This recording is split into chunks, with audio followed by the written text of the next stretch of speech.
Always refer to the installation manual for full details. If in doubt, please contact Fastwarm technical support. Make sure the subfloor is clear from dust and debris.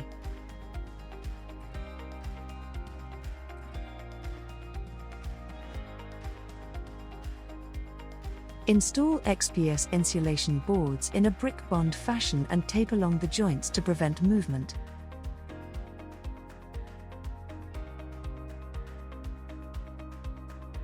Fastwarm XPS boards can be trimmed to size when required.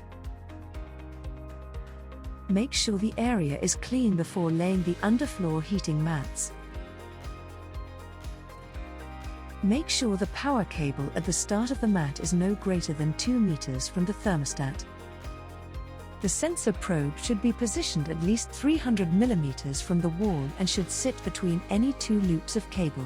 Remove a suitable amount of insulation to install the cold tail lead and conduit for the floor sensor.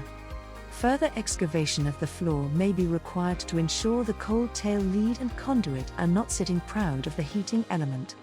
Roll out the foil mat across the floor, cutting the foil section of the mat where required, to rotate back into the area after each run. The provided foil tape must be used to bridge over the exposed heating element when cutting and turning the mat. The cable within the mat must be tested before, during, and after installation. At no point should the heating element be cut.